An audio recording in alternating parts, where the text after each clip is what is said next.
Okay, so you know that our composer of the month was Guido d'Arezzo, and he was the inventor of what became the modern staff notation for music. So today we're going to look at how our solfege, that thing he came up with, the do, re, mi, fa, sol, la, those notes, how it relates to the staff today. Now today you know that we have named lines and spaces of the staff, but we also sing in do, re, mi, so how does that exactly work? Well, it's a little confusing, I'm not gonna lie to you, but I think that you can handle it. We're just gonna have a little talk about it today. Here's what happens. Do is movable. Yep, that's right. Do can start anywhere on the staff. So I'm going to show you some pictures here on the screen with me today, and you're going to get to see how do can move and where the other notes go when do is different. So let's pretend that do is on middle C. If you're playing a piano, let's imagine there's a piano down here. In the middle of the keyboard, there is a white key. And you know that on the piano there are sets of keys. So when you look at a piano, I'm going to show a picture of it here, you can see that there's a set of 2 black keys and a set of 3 black keys. Around the 2 black keys there is a set of 3 white keys, and around the 3 black keys there's a set of 4 white keys. In the center of the piano, at the beginning of one of those sets of 3 white keys around 2 black keys, there's a note called middle C. The reason it's called middle C is because it's generally in the center of the keyboard, and it is in the middle of our staff notation. So you'll see that we have the treble clef staff and the bass clef staff. And when we have treble clef and bass clef staffs, in between there's a space.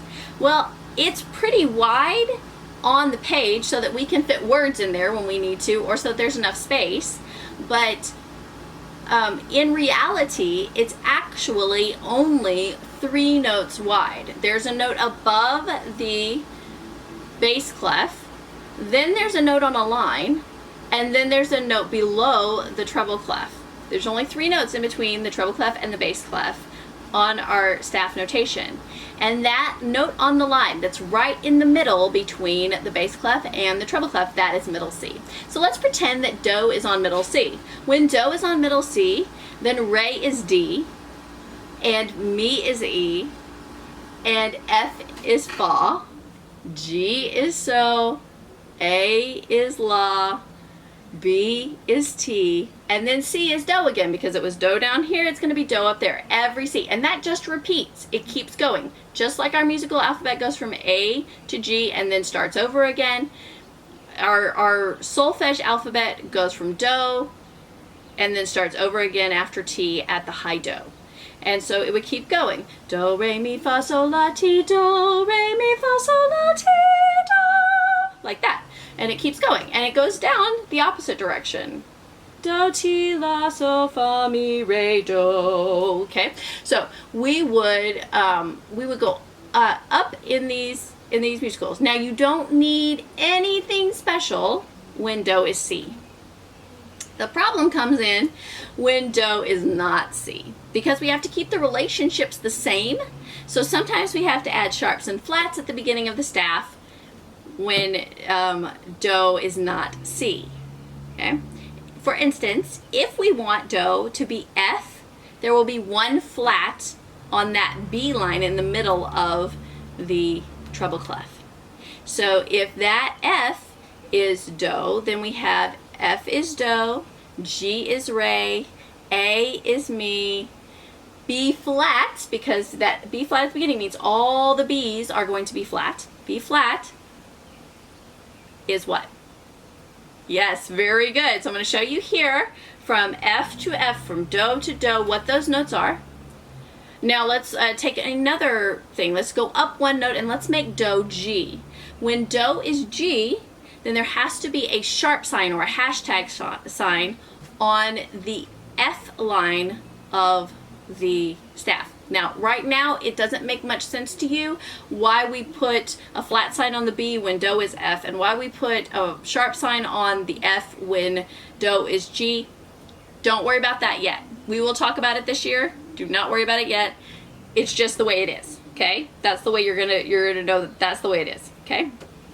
So, G, I'm going to show you where the do's go when G is do. We go from G to G. So do is movable, and all of the other notes move with it when it moves. It always will go space, line, or line, space when we're doing a straight up do, re, mi, fa, sol, la, ti, do, right? And I'm going to show you kind of on the piano how this works in steps and half steps, okay? So when you think about that piano, I'm going to show it to you again, and those groupings of notes.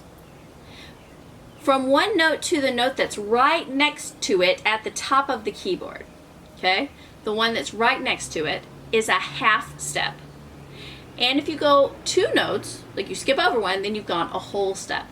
So from middle C to the black note, see how it's right next to it at the top of the keyboard?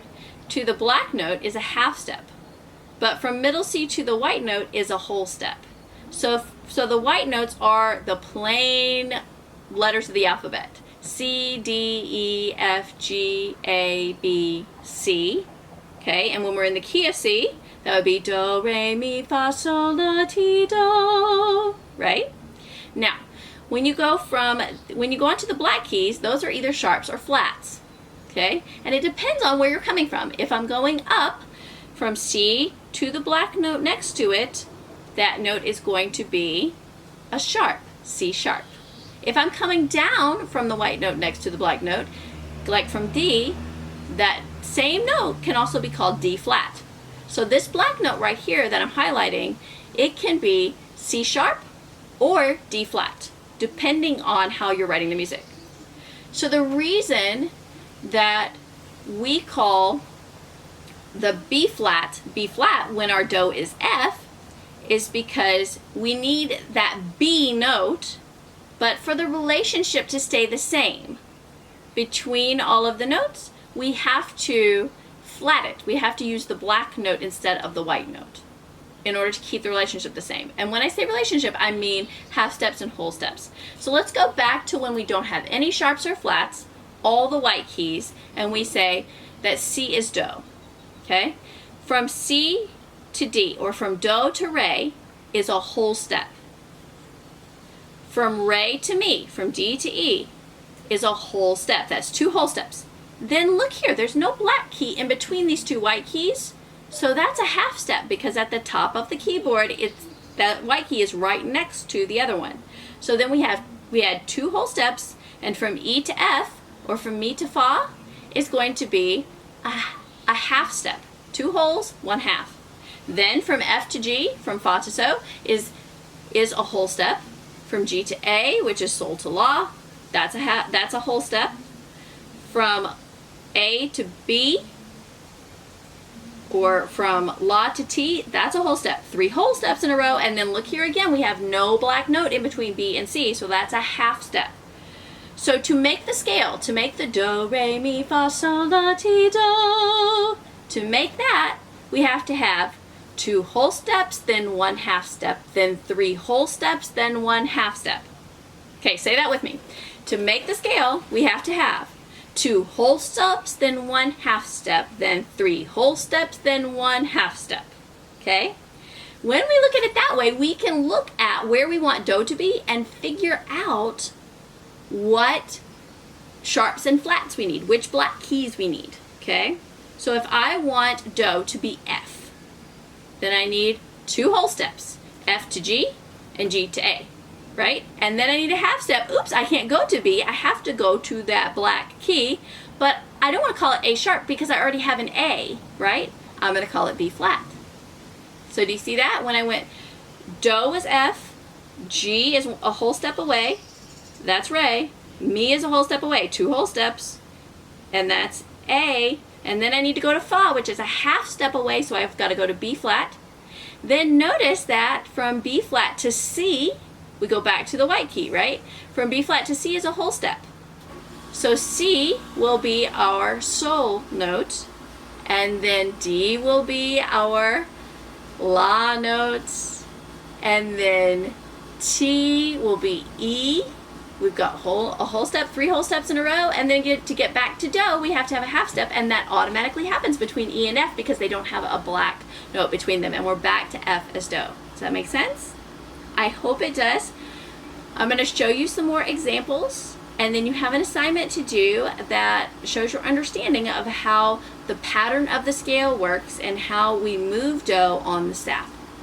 Please feel free to send me any questions you have. Make sure you watch this video. You can watch it several times if you need to while you're doing the assignments.